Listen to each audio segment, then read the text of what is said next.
네, 저희가 지난주에 요나서를 시작했습니다. 오늘 요나서 두 번째 시간인데요.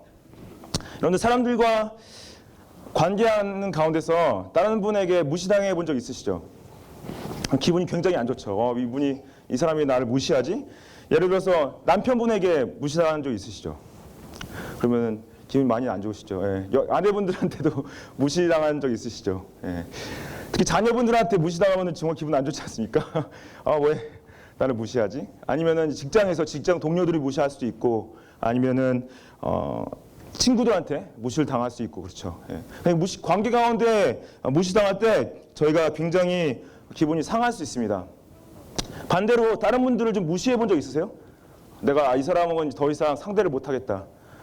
그래서 말도 안 하고 인사도 안 하고 대화도 안 하는 그런 관계가 이제 관계 중요성이 거의 사라졌다는 걸 의미를 하죠. 근데 혹시 하나님의 말씀과 하나님의 생각을 무시한다는, 내가 무시하고 있다는 생각이 든 적 있으십니까? 그건 굉장히 하나님 기분이 어떠실까요? 내가 만약에 하나님 말씀을 무시하고 있다, 내가 만약에 하나님의 생각과 뜻을 무시하고 있다, 그것처럼 또 하나님이 굉장히 기분이 나쁘시겠죠? 성경 말씀에 오늘 하나님의 말씀과 뜻을 무시한 선지자 얘기가 나옵니다. 예. 이 선지자가 하나님께서 하나님의 생각과 뜻을 무시하는데요. 요나죠. 요나서가 이제 전체가 4장으로 되어 있는데 두 부분으로 나눠집니다. 1장과 2장은 요나가 이제 하나님께로부터 도망가는 이야기가 나오고, 3장과 4장은 이제 하나님의 말씀을 듣고 니느웨로 가는 장면이 나오는데, 똑같은 두 부분이요. 두 부분이 이제 똑같은 세 가지 요소를 가지고 있어요. 세 가지 요소가 뭐냐면은, 첫 번째는 하나님의 말씀을 받는 장면이 나옵니다. 그래서 1장에도 나오고 3장에도 나와요, 그것이. 두 번째 요소는 이방인들과 이제 대화하고 관계하는 장면이 나와요. 그래서 오늘 말씀이 이제 이방인들과 대화하는 장면이 나오고, 또 3장에서 보면은 또 요나가 니느웨 사람들과 대화하는 장면이 나옵니다.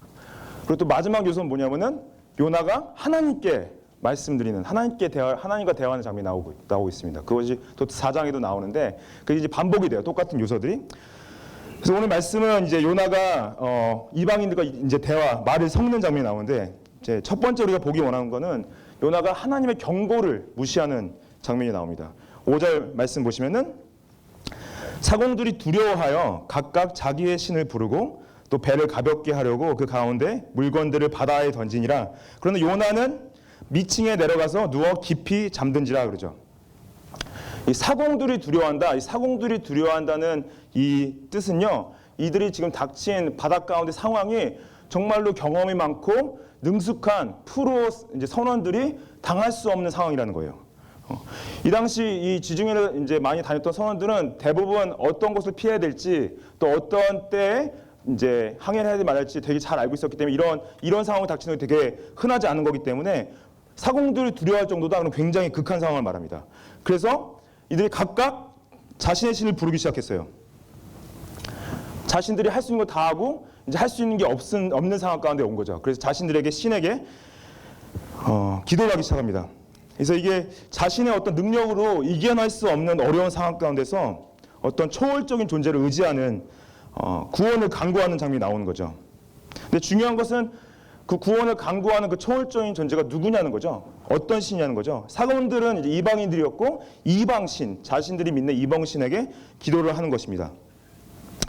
저희도 힘든 일을 당했을 때 처음에 이제 자연스럽게 하는 반응이 뭡니까? 나의 힘으로 어떤 이 상황을 이제 이겨보려고 하죠. 나의 힘으로, 내가 가진 능력과 나의 가진 생각과 나의 가진 힘으로 이 상황을 극복해야겠다. 그래서 내가 가진 물질을 의지하고, 내가 가진 관계들을 의지하고, 내가 가진 이제 돈들을 의지하는, 그 자연스러운 거죠. 근데 정말 안타까운 것은 이런 더 이상 의지할 곳이 없다. 더 이상 내 힘도 없고 의지할 사람도 없고 돈도 없다. 그래서 사람들이 대부분 극단적인 선택을 하게 되죠. 이제 그래서 안타깝게도 삶을 마감하시는 분도 계시고, 여기서 말하는 거는 뭐냐? 결국에는 내가 의지할 곳이 다 사라졌을 때 초월적인 존재를 이제 기도하게 되는데, 대부분 무신론자분들이 종교를 가진 분들을 어떻게 공격합니까? 뭐라고 공격하냐면은, 신이란 존재는 연약한 사람들이 본인의 힘으로는 살 수가 없으니까 어떤 의지한 존재를 허상으로 만들어낸 것이다. 이런 말로 공격을 많이 하세요. 무신론자분들이. 그래서 신이라는 존재는 만들어낸 존재고 종교라는 것도 다 사람들이 만들어낸 것이다. 왜냐하면 본인의 연약함을 스스로 이겨내지 못하고 다른 의지할 존재를 찾기 때문에. 물론 이 무신론자 분들만이 전체가 다 틀린 말은 아니죠. 실제로 여기 사공들이 기도했던 대상은 그런 허구적인 존재입니다. 그리스 신화에 나왔던 어떤 신들, 그런 신들 다 실존하지 않는 허구적인 존재들이죠. 근데 문제는 뭐냐면은 성경에 나온 여호와 하나님이 사람이 만들어낸 허구적인 존재라는 거예요. 근데 잘 보시면은 성경에 나온 여호와 하나님과 다른 신들의 가장 큰 차이가 뭐냐? 가장 큰 차이는 다른 우상신들은 인간이 정말로 만들어냈다면은 여호와 하나님께서는 본인을 말씀으로 계시하셨다는 거죠. 말씀으로 드러내셨다는 거죠. 인격적으로 드러내셨다는 거죠. 모세에게 하나님께서 앞에 나타나셨죠. 모세에게 나타나신 하나님께서 이렇게 말씀하십니다. 출애굽기 3장 14절에 하나님이 모세에게 이르시되 나는 스스로 있는 자이니라. 또 이르시되 너는 이스라엘 자손에게 이같이 이르기를 스스로 있는 자가 나를 너에게 보내셨다 하라. 그래서 모세가 만들어낸 존재가 아니라 하나님께서 모세에게 나타나셔서 본인이 누구인지 말씀하신 거죠. 그리고 본인이 그 이스라엘 백성을 어떻게 구원하실지 말씀을 하시는데 자신을 어떻게 표현합니까? 나는 스스로 있는 자다. I am who I am. 야훼 말씀하시죠. 본인이 스스로 있는 자다. 그럼 모든 존재가 존재하려면 원인이 있어야 되죠. 우리는 결과물이죠. 모든 창조물은 결과물인데 그 원인이 되는 존재가 만들어진 존재가 아니라 자존하는 존재라는 거예요. 자존하시는 하나님께서 우리에게 만드신 우리에게 인격적으로 나타나서 말씀하십니다. 나는 스스로 있는 자야. 나는 자존하는 사람이야. 내가 너의 원인이야. 이렇게 말씀하시는 거죠. 우리는 이제 많은 사람들이 어려움을 당할 때 사공들처럼 우상적인 존재 아니 비인격적인 것들에 기도할 때가 있습니다. 뭐 여러 가지들이 있죠. 나무한테 기도할 수도 있겠고 돌한테 기도할 수도 있겠고 돈한테 기도할 수도 있겠고. 근데 우리가 하나님을 믿는 사람들도요. 이 자존하시는 하나님을 의지하지 않고 다른 것들을 의지하는 경우가 되게 많이 있습니다. 우리가 다른 사람을 의지할 수도 있고 내가 가진 물질을 의지할 수도 있고 그러면 그것이 쉽게 우리의 우상신으로 변질될 수 있다는 거죠. 그래서 하나님께서 원하시는 건 뭐냐? 내가 순수하게 내가 가진 것을 의지하는 것이 아니라 자존하시는 만물의 주 하나님만을 의지하시고 그분에게 나아가서 그분에게 기도하기 원하시는 거죠. 근데 놀랍게도 이 상황 가운데서 요나가 어떻게 합니까? 배 밑층에 내려가서 누워 잠을 드는데 그냥 자는 게 아니라 깊이 잠이 들어있어요. 태풍 가운데서 깊이 잠이 들어있습니다. 이게 뭐 어떤 자세냐? 하나님의 임재로부터 도망하는 자의 자세예요. 어떻게 도망하는 거예요? 하나님의 부르심이 있어요. 하나님의 뜻이 있는데 그걸 거부한 채 도망할 때 하나님께서 돌이키시려고 할 때 돌이키시는 하나님의 경고까지도 무시하는 거예요. 이게 뭐냐? 딱 이겁니다. 하나님 그냥 맘대로 하세요. 하고 싶은 대로 하세요. 저는 아무 상관없어요. Just do what you want. I don't really care. I'm just gonna do what I want. 영어로 이제 호주 사람들이 말하는 건 sieves란 말이 있습니다. sieves란 말은 혹시 모르시죠? sieves란 게 뭐냐면은 can't be bothered 이렇게 말해서 나 진짜 I don't really care 이렇게 말하는 거예요. 하나님의 경고를 무시하는 자세인 거죠. 하나님께서 하나님의 뜻을 버리고 도망한 이 선지자에게 태풍으로 경고를 하시면서 돌아오라고 하시는데 그 경고를 물어가고 그 자버리는 거예요. 이게 선지자라면 어떻게 반응해야 되냐? 태풍을 봤을 때 바로 일어나서 하나님 내가 잘못했습니다. 나의 죄를 용서해 주십시오. 내가 하나님의 뜻을 쫓아서 다시 돌아가겠습니다. 이렇게 해야 되는데 그게 아니라 마음대로 하세요. 나 자버릴 거예요. 그거예요. 마음대로 하세요. 여러분들 우리도 이렇게 하나님께서 보내주시는 경고들을 무시할 때가 있습니다. 그냥 내 멋대로 하고 싶은 거예요. 그래서 이제 고통이 왔어요. 고통이 왔는데 그냥 고통을 잊고 싶은 거예요. 잊고 싶으니까 그냥 생각하고 싶지 않아. 그래서 앉아서 그냥 계속 뭐 유튜브 올라오는 영상들 본다든지 뭐 넷플릭스 틀고 하루 종일 밤새고 본다든지 아니면 소셜 미디어 피드를 이제 계속 보는 거죠. 예, 그러면서 디태치먼트, 현실과 자신을 끊어버리는 거. 근데 이게요, 여러분들, 우리 다음 세대 자녀들한테 이런 디태치먼트, 현실과 자신을 끊어낼 수 있는 구멍들이 너무나 많이 생겼습니다. 그냥 쉽게 도피할 수 있는 거죠. 아무나 상관없이, 현실과 상관없이 자기가 빠져들 수 있는 곳이 너무 많아졌어요. 근데 하나님께서 우리 아버지시기 때문에 우리 가만두지 않으시죠. 우리를 치리하기 원하시고 돌이키기 원하시고 돌아오기 원하시고, 그래서 광풍을 은혜로 보내신 거죠. 뭐냐? 보냈을 때 우리가 자고 있으면 안 된다는 거예요. 깨어나야 된다는 거죠. 깨어서 하나님께 앞에 나와 회개해야 된다는 거죠. 여기서 요나가 깨어나지 않고 자고 있죠. 놀라운 장면이 나옵니다. 6절 말씀 보시면은, 선정이 그에게 가서 이르되 자는 자여 어찌함이냐, 일어나서 내 하나님께 구하라. 혹시 하나님이 우리를 생각하사 망하지 아니하게 하시리라 하니라. 그래요. 선장이 내려와서 요나를 깨웁니다. 빨리 일어나, 이게 지금 뭐 하는 짓이야? 다 죽을 판인데 어떻게 자고 있을 수가 있어? 그러죠. 선장은 요나가 도저히 이해가 안 돼요. 도저히 이해가 안 하는데, 이 사람들이 뭐 했습니까? 자신 이제 살려고 자신들이 가지고 있는 짐을 다 버리고 배를 가볍게 했고, 자신들이 믿는 우상신까지 다 기도를 하고 있었어요. 근데 해결이 안 되고 있어요. 근데 요나한테 선장이 뭘 요구합니까? 기도하라고 그러죠. 너의 신에게 기도해달라. 너의 신에게 기도해달라. 당신의 신이 우리를 생각해서 죽게 아니하지 않을까? 좀 기도해달라. 당신의 신에게 기도해서 우리를 좀 구원하게 해달라 기도하는 거죠. 여러분들, 이게 뭐냐면은 하나님의 선지자가 해야 될 게 뭔지 아닙니까? 이방인들한테 나가서 이 상황은 하나님이 보내신 상황이니까 하나님께 기도하자, 이렇게 가르쳐야 되는 게 선지자의 임무인 거예요. 우리 다 같이 여호와 하나님께 기도합시다, 그렇게 가르쳐야 되는데, 반대로 이방인 선지자가 와가지고 당신의 신에게 기도 좀 해달라, 간구하는 거죠.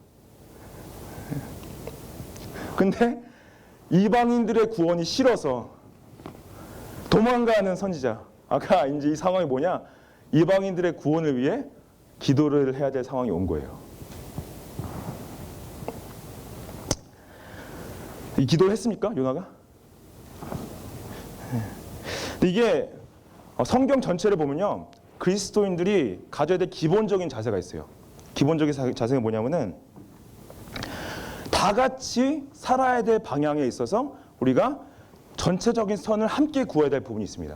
Seeking the common good. 이게 무슨 말이냐면은, 이게 보편적인 선이라고 그래요. common good. 보편적인 선은 뭐냐? 선한 사마리아님 가르침 아시죠? 예수님이 선한 사마리아의 가르침이 뭐였어요? 그 상황에서 다친 사람을 도와주고 먹여주고 입혀주고 하라는 거죠. 그게 이제 보편적인 선인 거예요. 보편적인 선을 찾는 겁니다. 그래서 하나님의 은혜가 보편적인 은혜로 모든 종교와 상관없이, 그 사람들의 인종과 상관없이, 상황과 배경과 상관없이 보편적으로 하나님께서 주시는 은혜들이 있죠. 그 은혜를 우리가 동일하게 크리스천들로서 동일하게 보편적인 선을 행해야 된다는 거예요. 그래서 이 상황 가운데서 이제 요나 선지자가 해야 될 건 뭐냐면은, 모두가 다 살아남기 위해서 보편적인 선을 행했어야 되죠. 우리가 그 사도행전 27장 28장에 사도 바울이 거기 타고 있던 278명의 사람들을 다 같이 구원하기 위해서 함께 행했던 그 보편적인 선입니다. 요나가 행했던 건 뭐냐? 보편적인 선을 구했어야 되는 거예요. 인종과 상관없이, 이 사람들의 배경과 상관없이 우리가 다 같이 살기 위해서. 그래서 코로나 바이러스 상황 가운데서 크리스천들이 가져야 될 기본적인 자세는 뭐냐? 보편적인 선을 구해야 됩니다. 코로나 바이러스를 위해서. 예. 우리만 살아남기 위한 것이 아니라, 크리스천들만 사는 것이 아니라 다 같이 살아남기 위한 보편적인 선을 추구하는 기본적인 자세가 이 코로나 바이러스 상황 가운데 있어야 된다는 거죠. 결국 뭐냐? 하나님께서 이 이방인을 통해서 자신의 선지자한테 말씀하시는 거 뭐냐? 나한테 기도해. 이 사람들의 구원을 위해서 나한테 기도해. 하나님께서요, 우리에게 말씀하시는 거예요.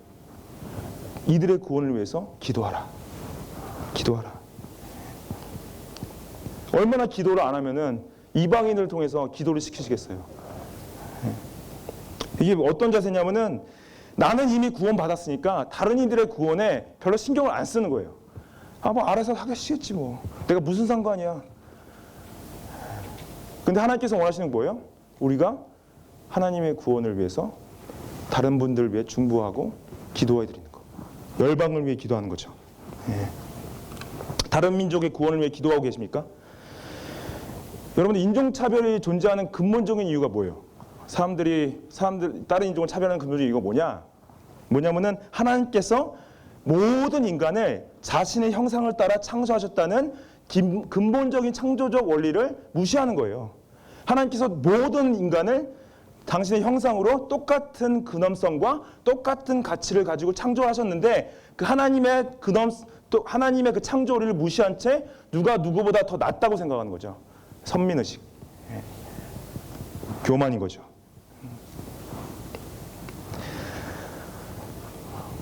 이방인 성찬처럼 다른 민족들이 우리한테 물어봅니다. 나의 구원을 위해 기도하고 계십니까? 나의 구원을 위해 좀 당신 하나님께 기도해 주십시오. 열방의 구원을 위해서 기도하는 멜번 서부교회가 됐으면 좋겠습니다. 두 번째 우리가 보기 원하는 부분은 하나님의 목적을 무시하는 요나의 모습이 나와요. 하나님의 목적을 무시한다. 7절 말씀 보시면은 그들이 서로 이르되 자 우리가 제비를 뽑아 이 재앙이 누구로 말미암아 우리에게 임하였나 알아보자 하고 곧 제비를 뽑으니 제비가 요나에게 뽑힌지라 그래요. 자, 경험이 많은 선장과 선원들이 이 광풍의 원인이 분명히 자연 현상이 아니라 어떠한 신적 존재가 일으킨 것이라고 확신을 한 거죠. 예. 그래서 자신들의 경험과 지식에서 벗어난 이 광풍이 어떠한 그 신을 화나게 했을 것이다. 어떤 원인이 우리 가운데 있을 것이다. 그래서 제비를 뽑는 겁니다. 그 제비를 뽑았는데 누가 뽑혔어요? 요나가 뽑혔죠. 이게 좀 당연해 보일 수 있긴 한데 여러분들 제비를 뽑는 행위 자체가 우연을 사용하는 방법이잖아요. 우연이라는 것을 사용해서 뽑는 건데 이 우연이라는 방법을 사용하는 것을 이 선원들과 성자들은 결과물이 어떤 목적이 있다, 원인이 있다, 이유가 있다고 믿고 이 우연인 행동을 하는 거예요. 우연인 제비를 뽑는 거죠.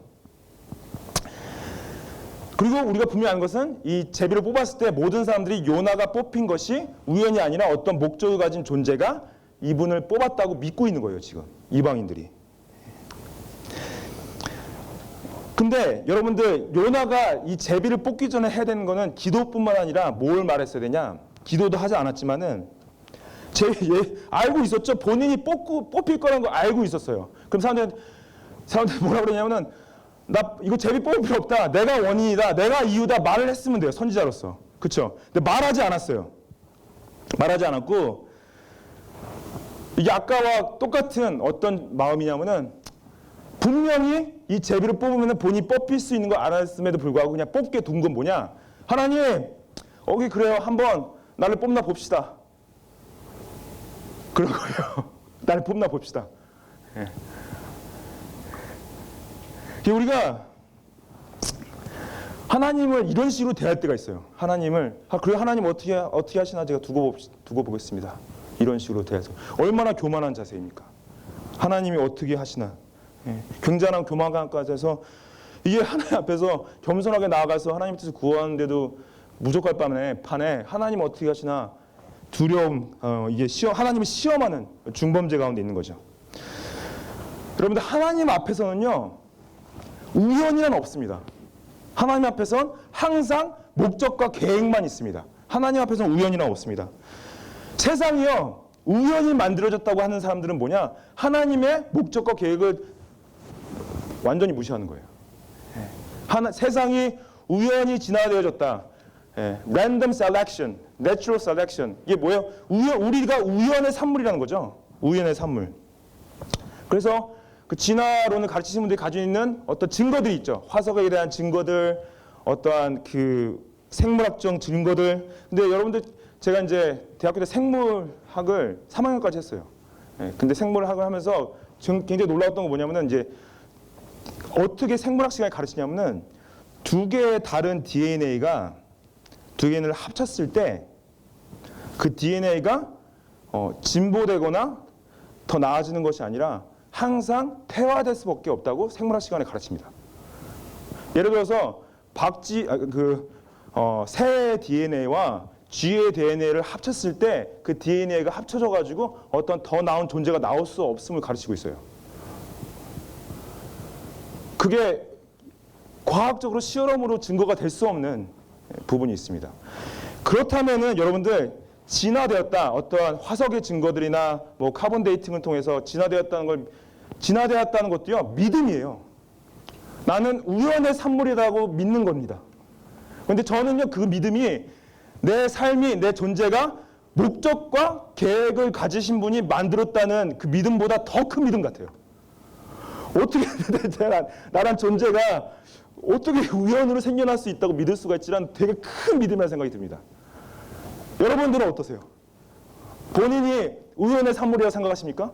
아니면 목적과 계획을 가지신 분이 여러분들을 창조하셨고 만드셨고 이 땅 가운데 그분의 계획과 뜻을 이루어가기 원하십니까? 우리의 삶은요 우연의 연속이 아니라요 하나님의 목적과 계획의 연속이에요. 매일매일의 삶이. 우연이란 없습니다. 하나님 앞에서. 뭐가 있냐? 우리가 하나님의 뜻에 순종할 것인가 불순종할 것인가 이것만 남아있어요. 하나님의 목적과 계획은요 사람들이 흔히 말하는 운명론이라는 단어입니다. Fatalism이라고 하는데 운명론은 뭐냐?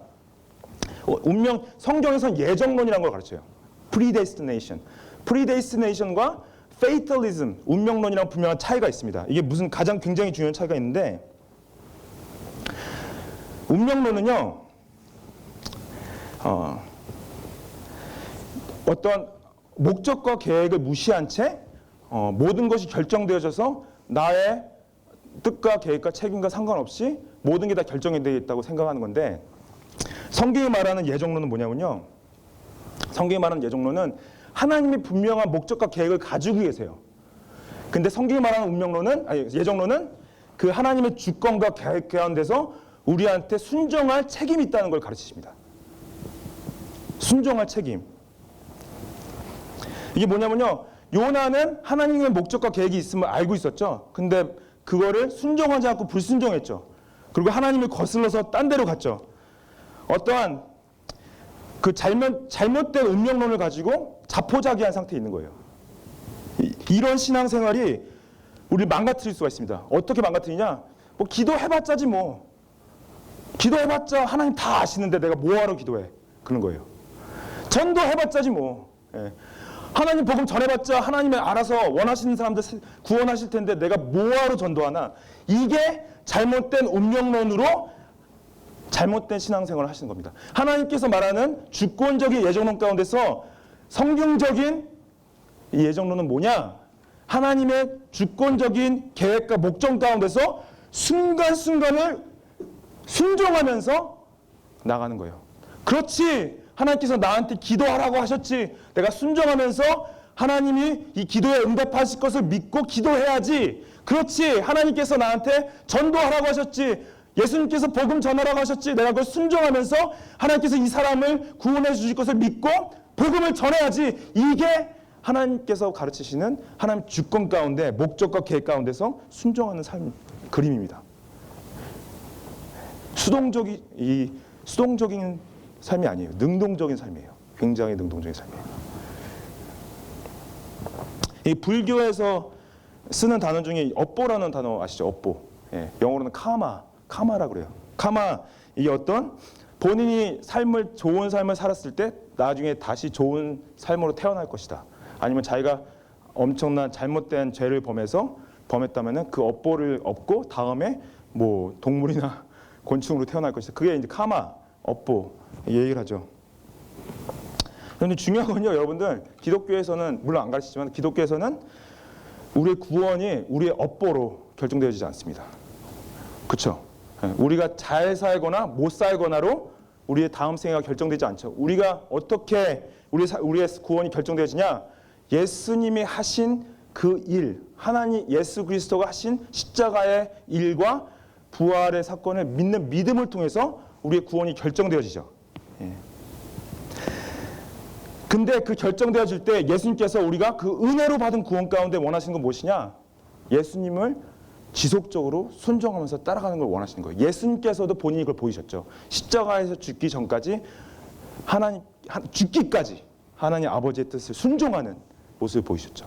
예수님은 자포자기한 상태에서 하나님 알아서 하세요 그렇게 하지 않았어요. 하나님 그래도 내가 아버지의 뜻에 순종하겠습니다. 하나님의 목적과 계획을 무시하시면 안 됩니다. 어떻게 인정해 드릴 수 있냐? 순종하는 거예요. 마지막으로 보기 원하는 부분은 하나님을 경외함을 무시하는 요나를 볼 수가 있습니다.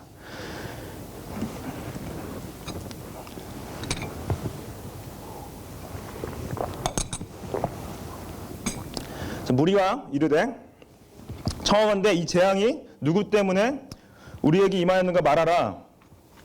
내 생업이 무엇이며 내가 어디서 왔으며 내 나라가 어디며 그 민족이 어디에 속하였느냐 하니 그러죠.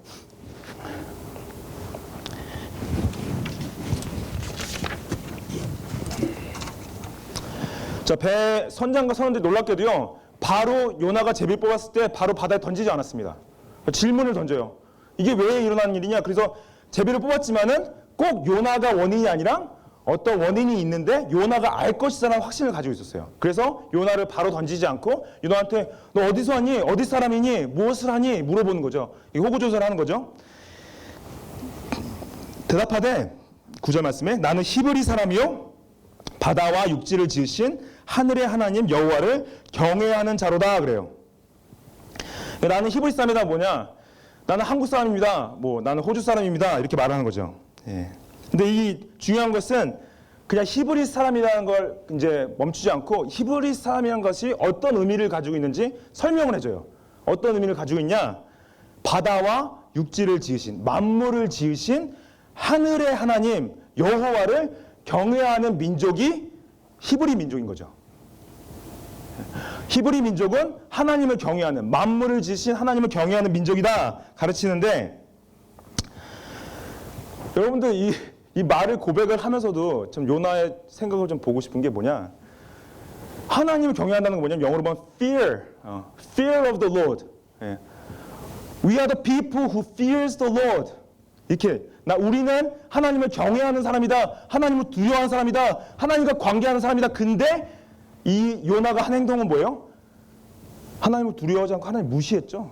예. 하나님의 뜻을 무시하고 도망갔고 기도하지 않고 제비 뽑게 하고 계속 반복적으로 하나님을 경외하지 않고 무시하는 행동을 하는데 본인이 말로는 경외한다고 표현하는 거예요.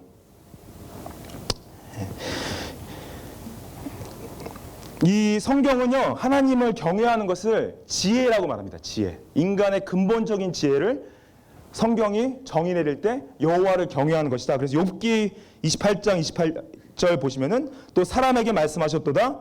보라 주를 경외함이 지혜요 악을 떠남이 명철이니라. 그래서 주를 경외하는 것이 지혜다. 주를 경외하는 것은 악을 떠나는 것이다 말하죠. 시편 111편 10절 말씀에 여호와를 경외함이 지혜의 근본이다. 그의 계명을 지키는 자는 다 훌륭한 지각을 가진 자이니 여호와를 찬양함이 영원히 계속되리로다. 그렇죠. 그래서 뭐냐? 성경이 말하는 지혜는 하나님을 경외함인데 하나님의 뜻을 우리 삶 가운데 어떻게 적용해 나갈 것인가, 어떻게 순종해 나갈 것인가에 대한 지혜인 거예요. 그래서 히브리 사람들은 이 하나님을 경외함을 가지고 하나님과 관계를 맺었는데, 이게 요나가 말로는 자기가 하나님을 경외한다 하지만은 생각과 행동으로는 완전 반대를 하고 있죠. 이거를 이 팀 켈러 목사님은 뭐라고 하셨냐면은 영적으로 가벼운 정체성, spiritually shallow identity, spiritual shallow identity. 이게 뭐냐면은 그냥 종교인인 거예요. 노르웨이 사람들이 뭐라고 하냐면요, 노르웨이 사람들은 나는 노르웨이 사람이야. 당연히 나는 루터교지 그래요. 예. 그리고 어떤 분들은 나 기독교 가정에서 태어나서 저는 기독교입니다. 이렇게 말하는 분들 계시죠. 말로는 굉장히 많은 호주 크리스찬 인구들이요, 자신들이 크리스찬임을 말로는 하지만은 교회를 다니는 사람들이 굉장히 많습니다. 인구가. 그래서 저는 불교입니다 하시는 분들인데 그럼 절에 다니시나요? 그러면 절에는 다니지 않습니다. 예. 불교이지만은 불교를 프랙티스 하지는 않습니다. 그거가 뭐냐? spiritually shallow identity. 자기가 말하는 정체성과 자기가 생각하고 행동하는 정체성이 다른 거예요. 거기 큰 갭이 있는 거예요. 나는 크리스찬입니다. 하지만은 내가 믿는 것과 행하는 것과 하는 것이 완전히 크리스찬이 아닐 수도 있다는 거죠. detachment. 정체성과 삶이 완전히 벌어져 있는 거죠. 지금 요나가 하는 게 그거잖아요. 나는 히브리 사람이고 여호와를 경외하는데 자기가 하는 행동과 모든 것들이 경외하지도 않고 다 무시하고 있는 거죠. 하나님을요. 여러분들 왜 크리스찬이세요? 왜 예수님을 따라가십니까? 아니요. 예수님을 따라가시니까 크리스찬이죠. 그렇죠? 나는 크리스찬인 이유가 뭐예요? 예수님을 믿고 따라가기 때문에. 그게 크리스찬인 이유인 거죠. 맞죠? 복음이 우리의 이유죠. 아니면요, 그게 만약에 그거 없이 난 크리스찬이다 하는 건 종교인인 거죠. 종교인. 종교인. 10절 말씀 보시면은 자기가 여호와의 얼굴을 피함인 줄을 그들에게 말하였으므로 무리가 알고 심히 두려워하여 이르되 내가 어찌하여 그렇게 행하였느냐 하니라 그래요. 그래서 본인의 말로는 여호와를 경외한다 고백하는데 이 사람들한테 설명을 해야 되잖아요. 난 히브리 사람이야. 하나님 경외하는 사람인데 나 하나님으로부터 도망가고 있어. 하나님으로부터 도망치고 있어. 그렇게 말하는 거예요. 그래서 여기가 지금 온 태풍이 이것 때문이야. 말해주는 거죠. 그래서 사람들이 두려워하죠. 여러분들 제가 지난주에도 설명드렸지만 하나님의 임재 안에 거한다는 것이 무슨 의미입니까? 하나님의 임재 안에 거한다는 것이 장소적인 의미가 넘어서서 공간적인 의미를 넘어서서 하나님의 임재 안에 거한다는 것은 하나님의 뜻에 순종하는 걸 말하는 거죠. 하나님의 뜻에 순종하는 삶이 하나님의 임재 안에 거한다. 여러분들 우리 자녀들이 물론 이제 나이가 들면 다 집을 떠나는 경우도 있지만은 지금 어린 자녀들이 여러분들 품 안에 있는 게 제일 축복이죠. 만약에 집 밖에 나가면 진짜 위험천만하고 정말 위험하잖아요. 그래서 여러분들 품 안에 있을 때 자녀들이 가장 큰 축복인 거죠. 우리가 가장 큰 축복받을 때가 언제냐? 하나님의 임재 안에 있을 때 가장 큰 축복을 받고 있는 겁니다. 물론 우리가 하나님 뜻을 거스리고 하나님 말씀 무시하고 힘들게 할 수 있지만 어찌됐든 가장 중요한 것은 하나님의 임재 안에 있을 때 가장 큰 축복이라는 거죠. 하나님이 그리고 아세요. 저희가 하나님의 뜻을 완전히 순종할 수 없는 걸 아십니다. 우리가 하나님 뜻을 항상 24/7 순종할 수는 없죠. 우리가 아직 죄성이 우리에 살아있고 하나님을 거부하고 하나님 무시하는 경우가 많이 있습니다. 여러분들 생각 이상으로. 근데 하나님께서 우리의 마음의 중심을 보고 계신다는 거예요. 어떤 마음의 중심이냐? 내가 정말 하나님을 의지하고 순종하면서 나아가려는 마음이 있는가? 그런 결정들을 하고 있는가? 내가 정말 하나님 뜻을 거스르려고 할 때 정말로 전화기를 꺼버리는가? 컴퓨터 꺼버리는가? TV를 꺼버리는가? 그걸 보시는 거죠. 여러분들 이 요나가 잠든 이 장면이 성경에 보면요 비슷한 장면이 또 나오는 경우가 있습니다. 언제입니까? 예수님께서 배에서 태풍이 왔는데 잠든 거 기억하시죠? 그래서 마가복음 4장에 저희가 지난번에 한번 나누게 했었는데 예수님께서 태풍이 왔는데 그것도 밑에 내려가서 주무신 것도 아니고요. 뒤쪽에서 주무시는 거예요. 그럼 예수님은 주무실 때 그냥 비바람 다 맞으시면서 주무시고 계셨던 거예요. 대단하시죠. 주무시고 계신데 어떻게 제자들이 반응합니까? 제자들이 깨우죠. 예수님 우리 살려주십시오. 예수님 어떻게 이 상황에서 잠자고 주무실 수가 있습니까? 그러죠. 그 예수님께서 4장 39절에 일어나서 바람을 꾸짖었죠. 바람아 잠잠하라 고요하라. 그러니까 바람이 그치고 잠잠해졌죠. 예수님 그리고 제자들 꾸짖으시죠. 너희 왜 이렇게 믿음이 없니? 믿음이 없느냐 말하더니 사람들이 어떻게 이 사람이 누구길래 바람과 바다가 순종하는가 말하죠. 누군지 몰랐던 거예요, 그렇죠? 여러분들 어떻게 보면은 제자들이 예수님께 와서 예수님을 깨운 상황이 선장이 요나를 와서 깨운 상황과 비슷해 보이죠. 그리고 요나 근데 중요한 건 뭐예요? 선장도 요나를 깨웠고 제자들도 요나를 이제 예수님을 깨웠지만은 그 상황 가운데서 중요한 건 뭐냐? 요나는 누구고 예수님은 누구냐는 거예요. 요나는 하나님으로부터 도망가는 선지자였고 예수님은 누구셨어요? 그 상황 가운데 하나님의 아들이셨죠. 예, 하나님의 아들이시고 그 바람과 바다를 잠잠케 하실 수 있는 능력을 가지신 분이었죠. 예, 제자들이 한 행동은 뭐냐면요, 예수님이 누구신지를 무시한 거예요. 예수님이 분명히 하나님의 아들이시고 자신들 구원할 수 있는 능력이 있는데 그걸 무시한 거예요. 요나가 하나님을 무시하고 도망간 것처럼 제자들도 예수님이 누구신지를 무시한 행동입니다. 우리 삶 가운데서 예수님을 혹시 무시하고 계시진 않으세요? 어떻게 보면은 일주일 내내 완전히 무시하고 계시다가 교회에 오진 않으십니까? 제가 솔직히 그게 좀 많이 걱정이 돼요.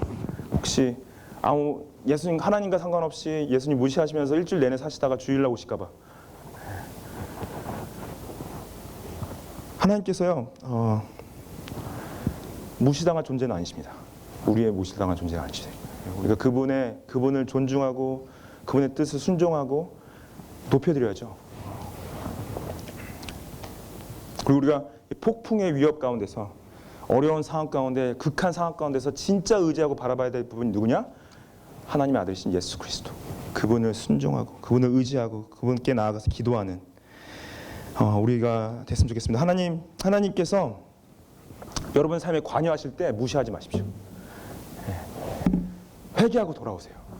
그리고 또 주님의 목적과 계획, 특별히 성경에 드러난 하나님의 목적과 계획을 무시하시면 안 됩니다. 순종하고 매 순간, 우연이 아닌 매 순간 하나님의 목적과 계획에 순종하는 순종의 연속입니다. 그리고 그 무엇도, 그 누구도 두려워하지 마십시오. 오직 여호와 하나님만을 경외하십시오. 그분만이 우리 진정한 축복이 되십니다. 같이 함께 기도하시겠습니다.